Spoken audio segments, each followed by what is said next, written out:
I'm Brooke Anderson, 34, and I never thought my successful interior design career would cost me my family. Don't come for Christmas, my mother said calmly, like canceling our 20-year tradition was nothing. My brother Mark's voice cut through the background. We'll pretend we don't know you. I stayed home, devastated, until a lawyer called with news about my grandmother's death they'd hidden from me. If you're watching this story unfold, let me know where you're tuning in from. Hit that like button and subscribe to follow my journey of betrayal, inheritance, and finding my way back to family. The phone call came on a rainy Tuesday in December, 3 weeks before Christmas. I was in my Seattle office, finalizing designs for the Westlake Heights project, the biggest contract of my career. The caller ID showed Mom, and I answered with a smile, expecting our usual weekly catch-up. Brooke, your father and I have been talking, she began, her voice unusually formal. We think it's best if you don't come home for Christmas this year. I nearly dropped my coffee mug. What? Mom, what are you talking about?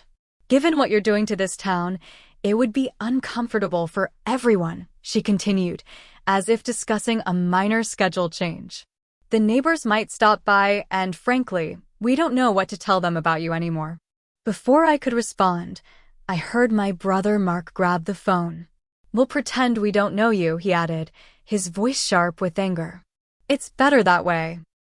Our family Christmas gatherings in Millfield, Ohio had been sacred since I was a child. Matching pajamas, my father's famous eggnog, midnight mass at St. Andrew's, and presents under the tree my mother decorated with ornaments collected over decades. Each year, no matter where life had taken me, I'd returned home to the 2-story colonial house where I grew up. This is about the Westlake project, isn't it? I asked, my voice trembling. Mom, I've tried to explain. Explain why you're helping developers destroy the neighborhood where you grew up? Where your grandparents lived their entire lives. Her voice rose slightly, betraying the emotion beneath her controlled exterior. The Henderson Pharmacy has been there for 70 years, Brooke. Mrs. Abernathy's Bakery. The park where you learned to ride your bike. The designs incorporate many of the historical elements, I insisted, repeating the arguments I'd made during our last 3 conversations. It's revitalization, not destruction. The area needs economic investment. Save it for your corporate clients, Mark interrupted. We've heard enough of your rehearsed speeches. My mother sighed heavily. We need some space, Brooke. Perhaps we can talk after the holidays. After they hung up, I sat motionless, staring at the cityscape outside my 23rd floor office window. 10 years ago, I'd left Millfield with my parents' blessing, encouraged to pursue my dreams in the big city. My mother had proudly shown neighbors my features in design magazines. My father had framed my first major contract announcement. That support had gradually eroded when I accepted the position with Bradford Development Group 6 months ago. The company had purchased several blocks in downtown Millfield, including the area where my parents' friends owned businesses.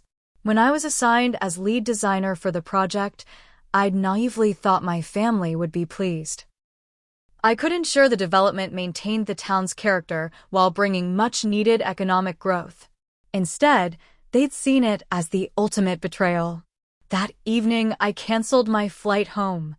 I returned the gifts I'd already purchased, my father's favorite whiskey, the cashmere sweater my mother had admired in our last normal conversation, the vintage vinyl record I'd tracked down for Mark. In their place, I bought a small artificial Christmas tree for my apartment and a few token presents to wrap for myself. Friends texted with invitations, Rachel's family dinner in Portland, Tomas and David's holiday cocktail party, my colleague Jennifer's ski weekend in Aspen. I declined them all, making excuses about deadlines and projects. The truth was too painful to share. My own family had disowned me for doing my job. The following weeks passed in a blur of work and solitude. I threw myself into finalizing the Westlake Heights plans, working 14-hour days at the office. My boss, Richard, noticed my increased productivity. Christmas miracle for the company, Anderson, he joked, not knowing the personal cost. This project will put us on the map in the Midwest market. I nodded and smiled mechanically, wondering if my family's approval was the price of my professional success. At night, I scrolled through photos from previous Christmases, last year's snowball fight with Mark's kids, my mother teaching me to make her famous apple pie, my father dressed as Santa when we volunteered at the Children's Hospital. Christmas Eve arrived with a heavy snowfall across Seattle. From my window, I watched families hurrying home with last-minute packages, couples walking hand-in-hand beneath twinkling street decorations. I ordered Chinese takeout and opened a bottle of wine, preparing for a lonely evening with Netflix and regrets. The call came at 7:43 p.m. on Christmas Eve, just as I was halfway through my container of Kung Pao chicken and third episode of a mindless baking competition. The number was unfamiliar with an Ohio area code. For a hopeful moment, I thought it might be my parents relenting, or perhaps Mark having second thoughts about our estrangement. "Hello, is this Brooke Anderson?" The male voice was unfamiliar, formal. "Yes, this is she. Ms. Anderson, my name is Harold Williams. I'm an attorney with Williams, Prescott, and Evans in Columbus, Ohio. I apologize for calling on Christmas Eve, but I've been attempting to reach you for several days." I sat up straighter, setting my wine glass down. "What is this regarding?" "I'm handling the estate of Rose Marie Anderson.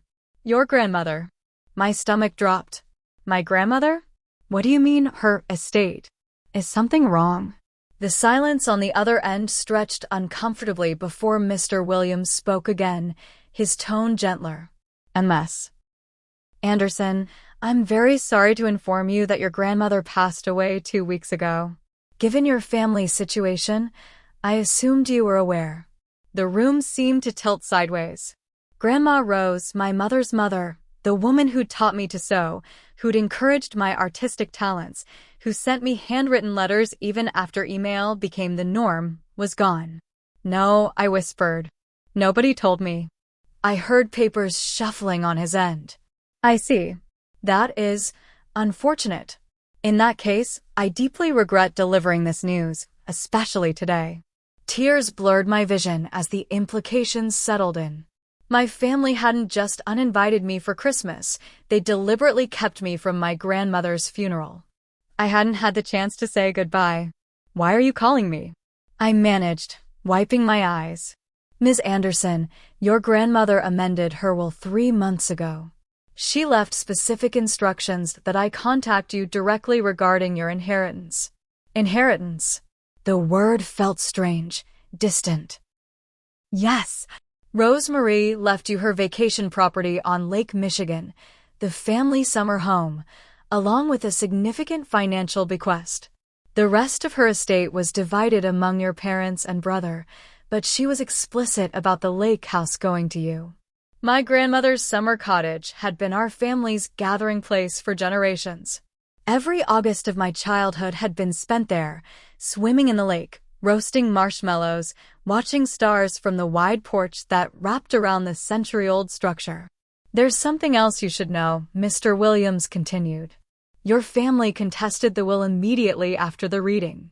They attempted to argue that Rose was not of sound mind when she made the amendments. However, I have extensive documentation of her cognitive clarity, including video recordings of our meetings. The judge dismissed their challenge 3 days ago. The pieces suddenly aligned with devastating clarity. My family's call to disinvite me had come the day after they'd lost their legal challenge.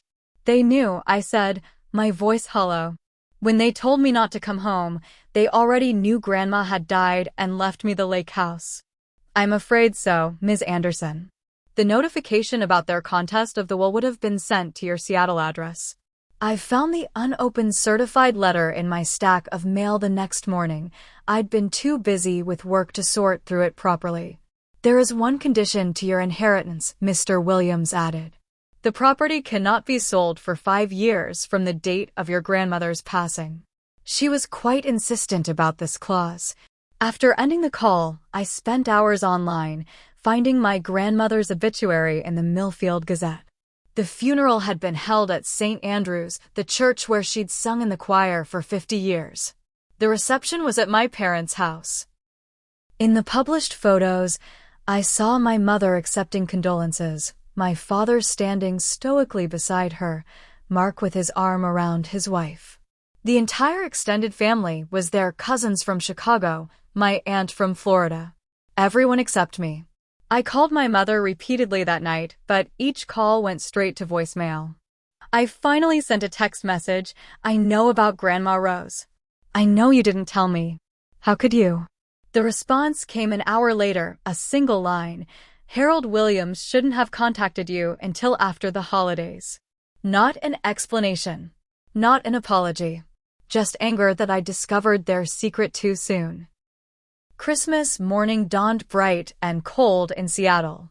After a sleepless night, I made a decision. I booked the earliest flight to Columbus, rented a car at the airport, and drove the familiar hour-long route to Millfield. Snow blanketed the fields alongside the highway, pristine and undisturbed on Christmas morning. The family home looked exactly as I remembered from countless holiday returns, white lights outlining the roof, the wreath with red velvet ribbon on the front door, smoke curling from the chimney. My mother's silver Volvo and my father's pickup truck sat in the driveway alongside Mark's SUV. I parked at the curb, my hands shaking as I turned off the ignition. For a moment, I considered driving away. Then I remembered my grandmother's funeral, held without me, and found the courage to walk up the salted pathway to the front door. I rang the doorbell and heard the familiar Westminster chimes echo inside. Footsteps approached, and my mother opened the door, still wearing her Christmas morning robe, a coffee mug in hand. Her expression shifted from holiday cheer to shock to something harder. "Brooke." She didn't move to let me in. "What are you doing here?" "You know why I'm here," I said, my voice steadier than I felt. "Grandma Rose died, and none of you told me." From behind her, my father appeared in the hallway, his face paling at the sight of me. Mark emerged from the living room, his expression darkening. "You shouldn't have come," my mother said. "Shouldn't have come? To my own grandmother's funeral? That ship has sailed, hasn't it? You made sure of that." My father at least had the decency to look ashamed. "Let her in, Carol. It's freezing out there." Reluctantly, my mother stepped aside. The house smelled of cinnamon and pine, the scent of every Christmas morning from my childhood. The living room beyond revealed the familiar scene. Presents under the tree, stockings hung by the fireplace, the nativity scene on the mantel. My stocking was conspicuously absent. "So Harold Williams called you," Mark said, crossing his arms. "Couldn't wait until after Christmas, could he? Why did you hide this from me?" I demanded, looking between them. "Grandma Rose was everything to me. How could you not tell me she died?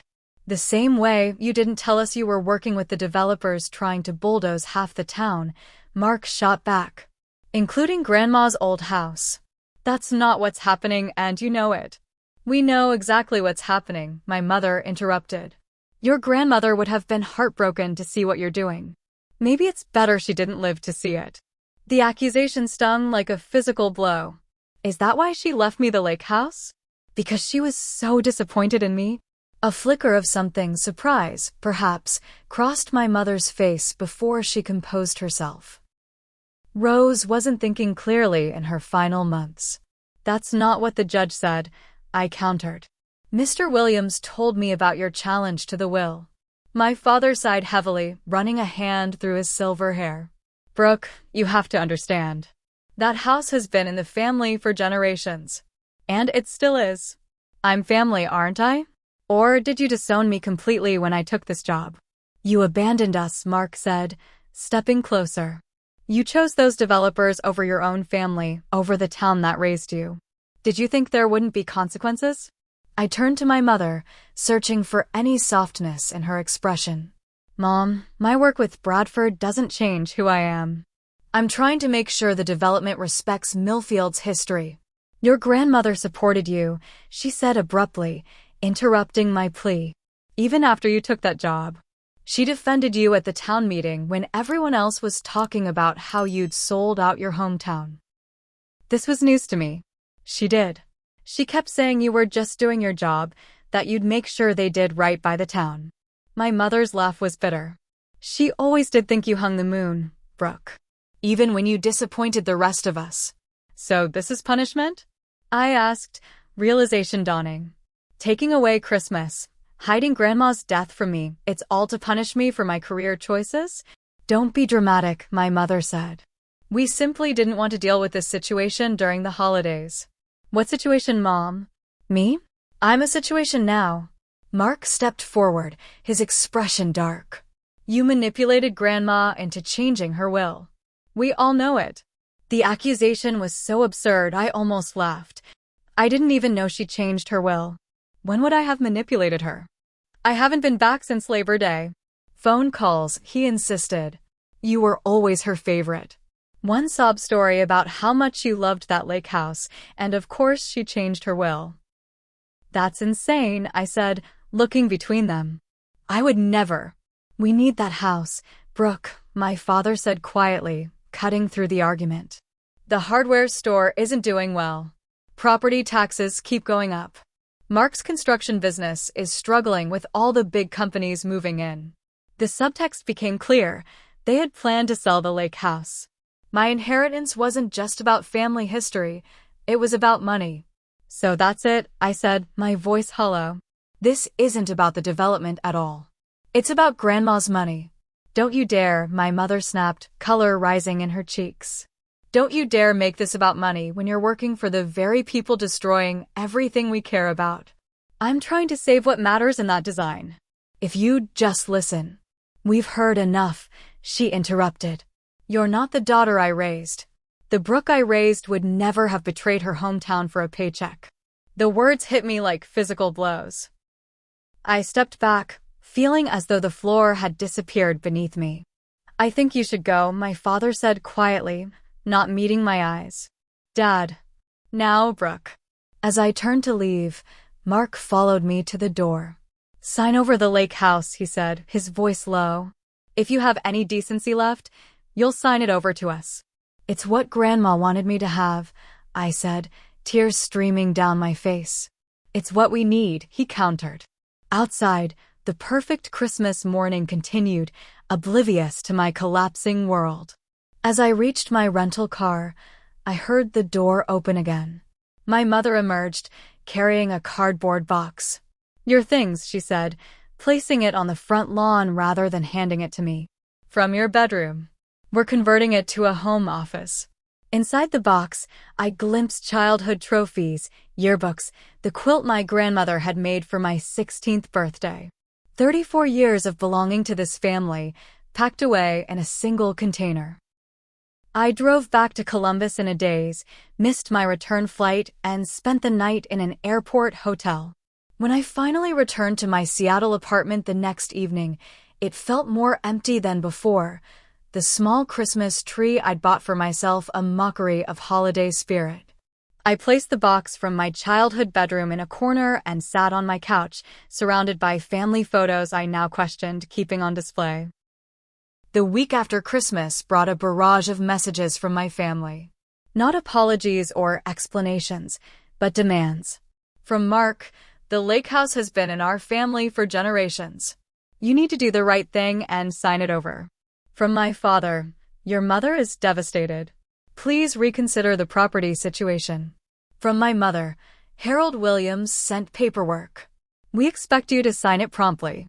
I ignored them all, focusing instead on a thick envelope from Williams, Prescott, and Evans that arrived on December 28th. Inside was standard inheritance documentation, property deeds, account information, and a sealed personal letter from my grandmother that I hadn't noticed during my initial review.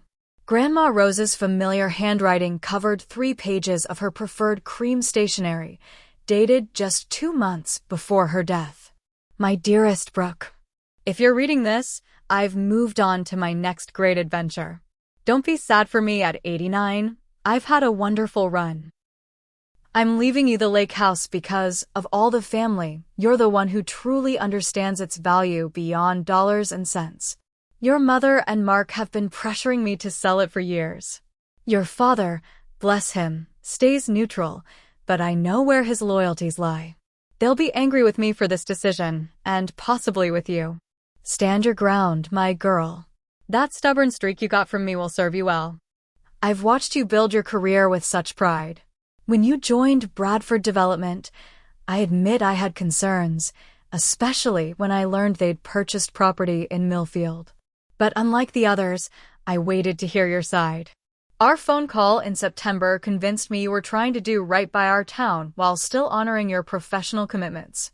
That balance isn't easy, but it's the mark of integrity. The lake house is your sanctuary now. Use it well. Fill it with laughter and love as we always did.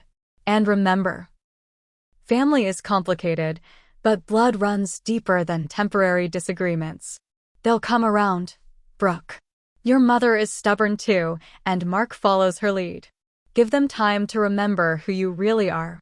All my love, Grandma Rose. Tears blurred my vision as I folded the letter. My grandmother had understood what my family couldn't, that I was trying to bridge two worlds, not betray one for the other.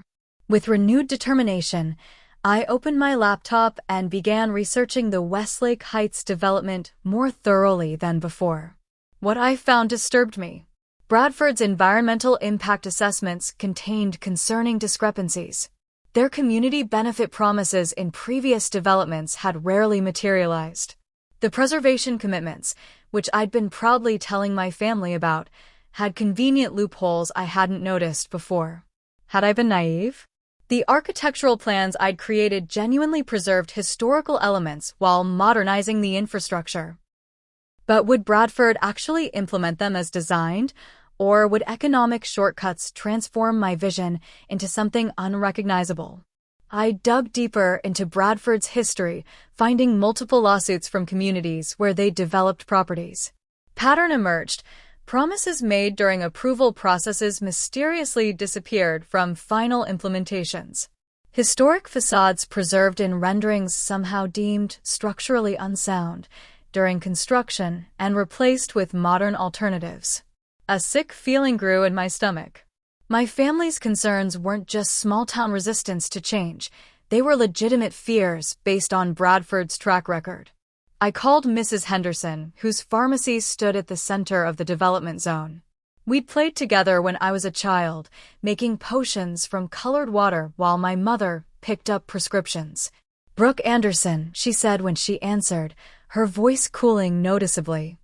"I didn't expect to hear from you. Mrs. Henderson, I need to ask you something honestly. What has Bradford told you about the development plans?" Her bitter laugh told me everything. That my building is structurally unsound and needs to be demolished rather than incorporated as promised.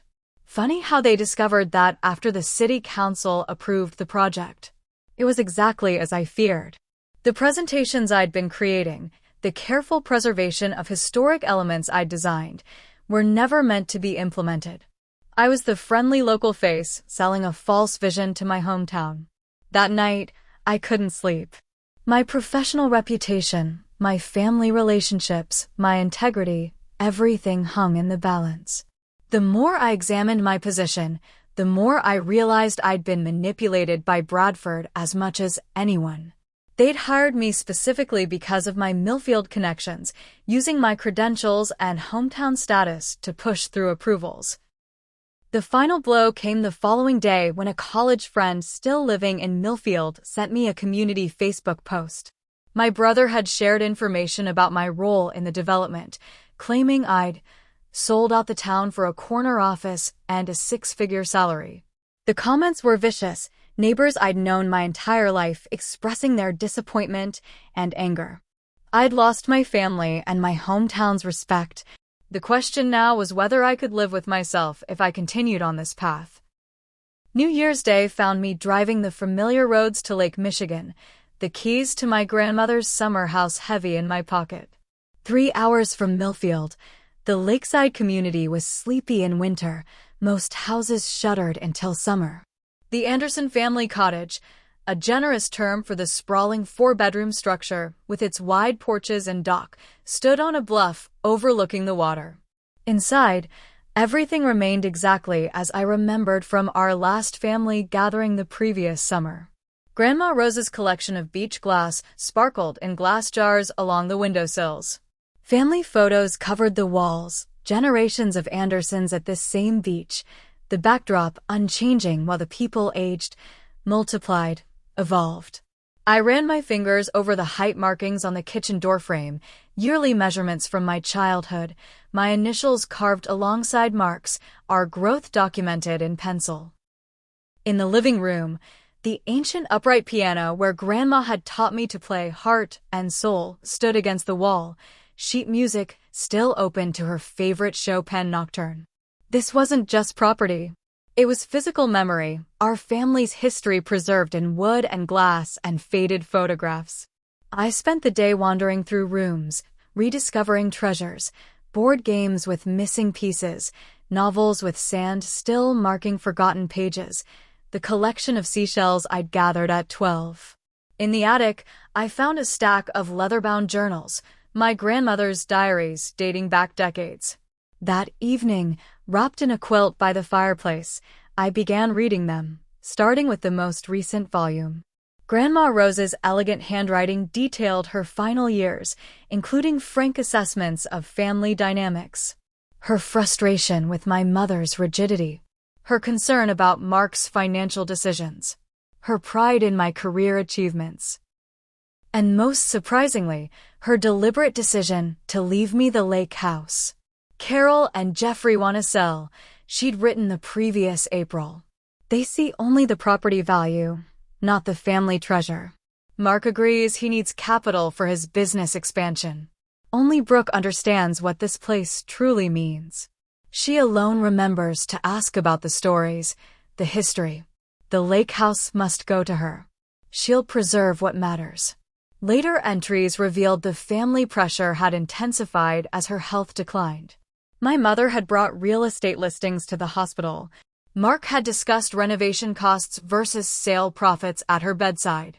My grandmother had pretended weakness to end these conversations, then called her lawyer the following day to amend her will. The final entries mentioned the Bradford development. She'd attended town meetings, heard the concerns, watched the presentations. Brooke's designs show respect for our history, she'd written. The others can't see past their fear of change, but I recognize my granddaughter's hand in those plans. She's trying to protect Millfield's character while acknowledging reality. The town needs economic revival. I only hope Bradford honors her vision. Her last entry, dated just days before her death, read, called Brooke today. She sounds stretched thin between loyalty to family and professional obligations. I understand that tension better than most. Left her a letter with Harold explaining my decisions. Hope it gives her peace when the time comes. By morning, I had clarity. I wouldn't surrender the lake house as my family demanded, not because I wanted to keep it from them, but because my grandmother had entrusted me with its preservation. However, I could address the real source of our family rift, the development project. Back in Seattle, I requested an urgent meeting with Richard Bradford himself. As principal architect, I rarely interacted directly with the company's founder, but this couldn't wait for normal channels. The Millfield designs are non-negotiable, I stated once we were seated in his corner office. The historical preservation elements aren't suggestions or marketing tools, they're requirements. Richard leaned back in his leather chair, studying me. Construction realities often necessitate adjustments, Brooke. You know that. I've reviewed the preliminary engineering reports. There are no structural issues preventing preservation of the Henderson Pharmacy building or the Abernathy Bakery. The reports your team showed the property owners were manipulated. His expression hardened. Careful with accusations. I placed a folder on his desk. These are the original assessments from the engineering firm, obtained directly from their records department. I've highlighted the discrepancies between their findings and what Bradford presented to the town council. What exactly are you doing, Anderson? Career suicide doesn't become you. I'm ensuring my designs are implemented as created. Either Bradford commits contractually to the preservation elements, or I walk, and I take the Westlake Heights designs with me. He laughed. Your contract gives us ownership of those designs. Check again, I replied coolly. The intellectual property remains mine until final payment, which hasn't been processed. I've also prepared documentation of the discrepancies I've found for the Millfield Town Council, the Historical Preservation Society, and the State Attorney General's office. His amusement vanished. You're bluffing. Try me. I've already lost my family over this project. I have nothing else to lose. What followed was 3 hours of tense negotiation.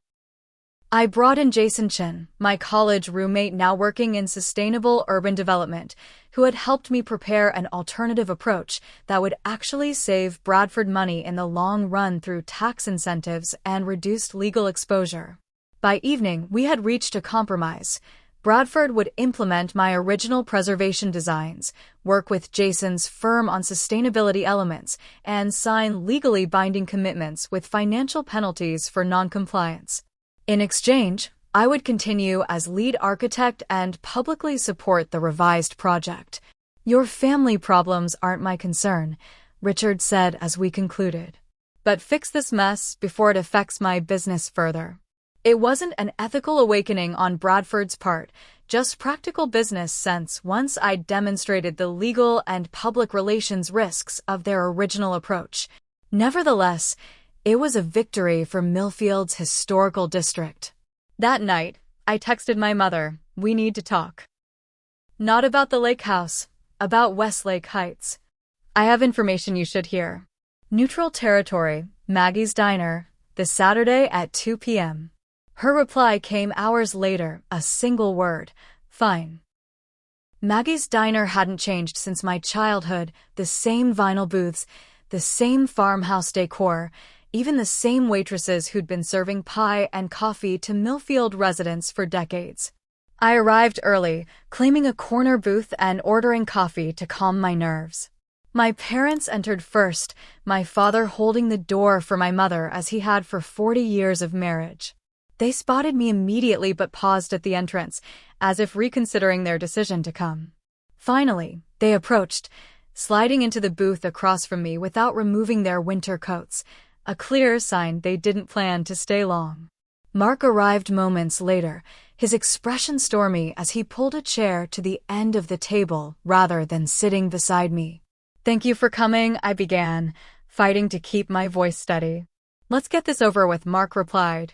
Some of us have families to get back to. The deliberate barb stung, but I pushed forward, opening my laptop. I've spent the past week investigating Bradford development more thoroughly. What I found confirms many of your concerns. I turned the screen toward them, showing side-by-side comparisons of Bradford's promises versus implementations in other communities. They had no intention of preserving the historical buildings as designed. The structural assessments were manipulated to justify demolition after approvals were secured. My mother's expression tightened. So you finally figured out what everyone in Millfield already knew. I was wrong, I admitted, meeting her gaze directly. I believed the company was committed to my designs. I believed I was helping create something that would honor Millfield's history while bringing economic growth. I was naive. And now what? My father asked, his voice softer than my mother's or brother's. The contracts are signed. Construction starts next month. I took a deep breath. I confronted Richard Bradford directly. I threatened to withdraw my designs, expose their manipulated reports, and take legal action. Mark snorted. David versus Goliath. How did that work out for you? Better than expected. I turned my laptop to show them the revised agreement. Bradford has committed legally to implementing the original preservation designs. The Henderson Pharmacy building will be renovated, not demolished. Same for the Abernathy Bakery and the Old Theater. I brought in a sustainable development consultant to revise the energy systems, which actually saved enough money to make the preservation financially viable. My mother's expression showed the first crack in her armor, a flicker of surprise before she composed herself. Why would Bradford agree to this? Because I made continued resistance more expensive than compliance. And because I was prepared to walk away from my career there if necessary. You risked your job? My father asked, genuine surprise in his voice. Yes. And I'm establishing an oversight committee of Millfield residents to monitor construction against the approved plans. Mrs. Henderson has agreed to chair it. I slid a folder across the table. These are the legally binding commitments, including financial penalties if Bradford deviates from the preservation requirements. The company has already signed. The town council needs to approve it at the next meeting. My family studied the documents in silence. Mark was the first to look up, his expression still guarded but less hostile. Why? He asked simply. Because you were right about Bradford, if not about me, I answered. And because Grandma Rose believed I would protect what matters. At the mention of my grandmother, my mother's eyes filled with tears. She quickly blinked away. You've been reading her journals. Yes. I found them at the lake house. A heavy silence fell over the table. Finally, my father spoke. You could have just signed over the property, avoided all this trouble. The lake house wasn't the real issue between us, I replied. It was what it represented, the belief that I'd chosen career advancement over family loyalty. That I'd become someone who didn't value our history or community. I closed my laptop. I'm not signing over the lake house. Grandma Rose wanted me to have it, and I intend to honor her wishes. But I'm not keeping it from you either. It's still our family place. The door will always be open to all of you. Mark leaned forward, his expression hard. Easy for you to say from Seattle. Some of us are struggling here, Brooke. The hardware store is barely breaking even. My construction business lost 3 major contracts to out-of-town companies last year. His admission surprised me. Mark had always been private about business matters. I didn't know things were that difficult. Why would you? You left. You don't see what's happening to this town.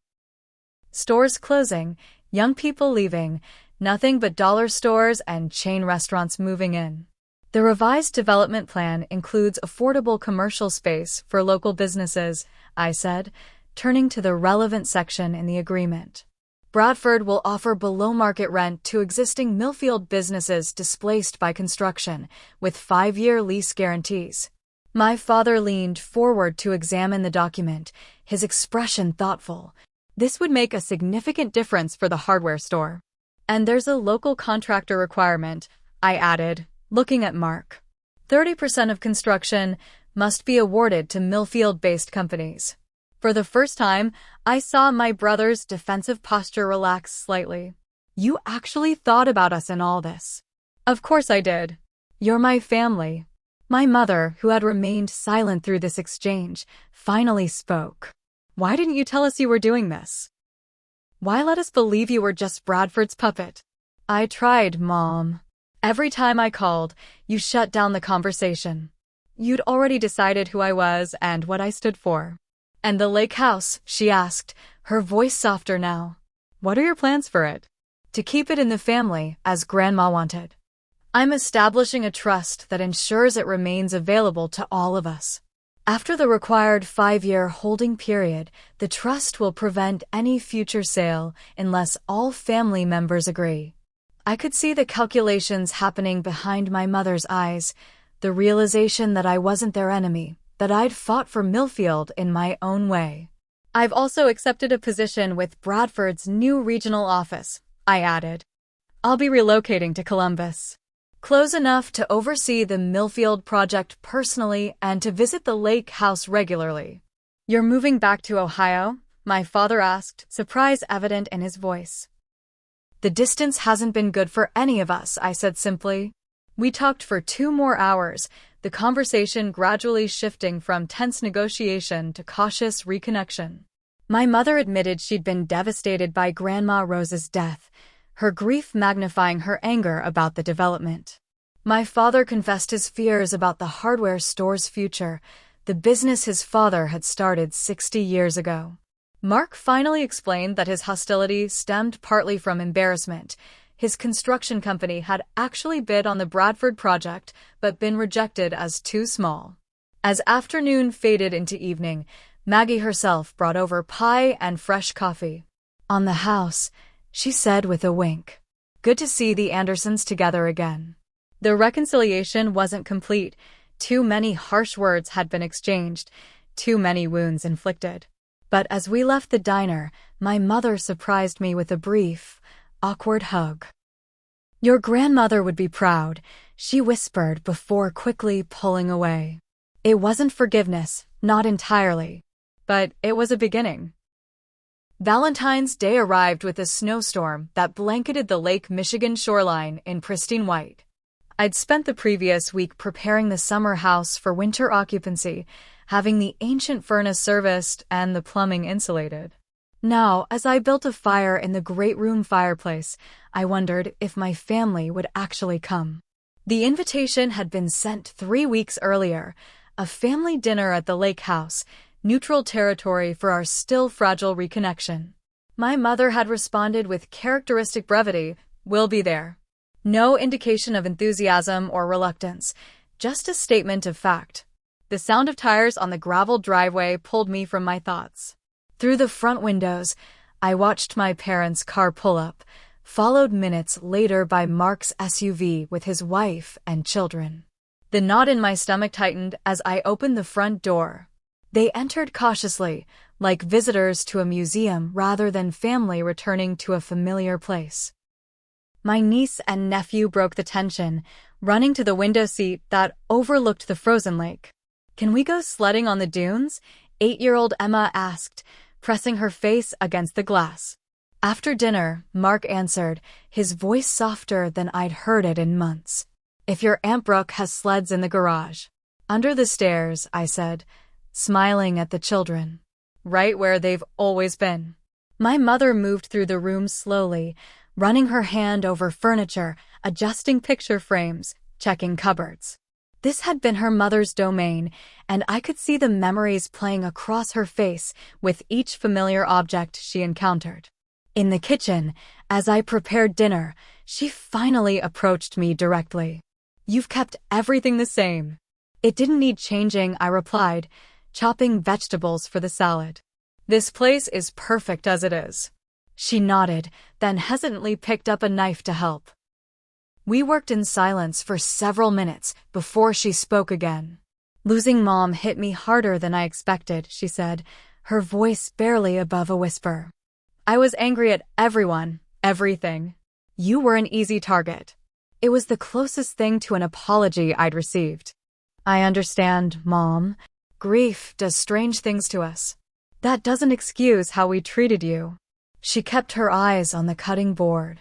"Not telling you about the funeral. That was unforgivable." "I'm not looking for apologies," I said gently. "I just want us to find our way back to being family." She nodded, blinking rapidly. The development modifications passed the town council unanimously last week. Mrs. Henderson called me afterward. She said you'd saved the soul of Millfield. Pride warmed me unexpectedly. "I just made sure Bradford kept its promises." "You did more than that," she countered. "You stood up to them when it would have been easier to look the other way." Dinner was awkward at first. Conversations starting and stopping, careful navigation around sensitive topics. But as the evening progressed, old patterns gradually reemerged. My father told his trademark bad jokes. Mark relaxed enough to second helpings of everything. The children's excitement about sledding infected the adults with their uncomplicated joy. After dinner, while the others took the children outside, my mother lingered in the living room, examining the shelf where I'd arranged Grandma Rose's journals. "You've read them all?" she asked. "Most of them." She was an incredible writer. My mother nodded. She wanted to be a journalist. Did you know that? Before she met my father. She mentioned it in the 1952 journal, I said, retrieving the volume from the shelf. She wrote about choosing between career and family. And she chose family, my mother said softly. She chose both. In her way, I corrected, opening to a marked page. Listen to this. I've decided to marry John and move to Millfield. Mother says I'm sacrificing my dreams, but she's wrong. I'm not abandoning my writing. I'm finding new subjects. Every life contains stories worth telling. I'll document our family story with the same passion I would have brought to the Chicago Tribune. Tears filled my mother's eyes as she took the journal from me, reading the passage herself. I never knew this part of her. There's so much in these journals, Mom. Her thoughts on balance, on finding purpose, on creating legacy. I think she was trying to tell us that preservation and progress aren't opposing forces, they're complementary. Later that evening, as the family gathered in the great room for board games, Mark approached me privately. I need to apologize, he said, his voice low. What I said about you manipulating Grandma for the inheritance, that was out of line. It was, I agreed. But I understand you were afraid. He nodded, staring into his coffee cup. My business is struggling, Brooke. Has been for years. I didn't want anyone to know, especially Dad. 3 generations of Anderson men succeeding in Millfield, and I might be the one who fails. The local contractor requirement in the Bradford agreement, that will help? It's already helping. We won the bid for the initial site work. He looked up, meeting my eyes directly. You didn't have to do that. Yes, I did. You're my brother. The February visit became a monthly tradition as winter yielded to spring. Each gathering at the lake house brought small improvements in our family dynamic, my mother calling just to chat, my father sending emails with town news, Mark sharing business updates. In April, I officially opened Bradford's regional office in Columbus and moved into a small apartment nearby.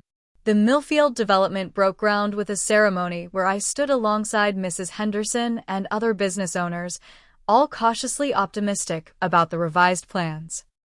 Easter weekend brought the family together again at the lake house. As we gathered on the porch watching the children hunt for eggs on the lawn, my father placed a hand on my shoulder. Your grandmother knew what she was doing, he said quietly. Leaving this place to you. I think she was trying to force us to face our real issues, I replied. She knew the lake house wasn't the problem, it was what it represented. He nodded thoughtfully. She was always the wisest among us. Later that evening, as everyone prepared to leave, I hung back in the great room, placing my grandmother's photograph on the mantel beside generations of family pictures. In her gentle smile, I saw the quiet determination that had shaped our family through decades of challenges. The inheritance she'd left me wasn't just property or money, it was the courage to stand my ground while still fighting for reconciliation. It was the wisdom to see that preservation and progress could coexist in architecture and in family relationships.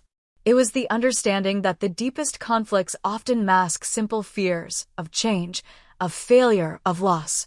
As I watched my family loading their cars in the driveway, laughing and calling out reminders for our next gathering, I realized Grandma Rose had given me the most valuable inheritance of all, the chance to rebuild what mattered most. Have you ever faced a family conflict that seemed impossible to resolve? What unexpected catalyst helped you find your way back to reconciliation?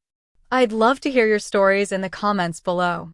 And if this journey of family estrangement and healing resonated with you, please like, subscribe, and share with someone who might need to hear that even the deepest family rifts can heal with time, understanding, and the courage to stand firm while still extending a hand. Thank you for being part of this community where we can share our most vulnerable stories and find strength in our shared experiences.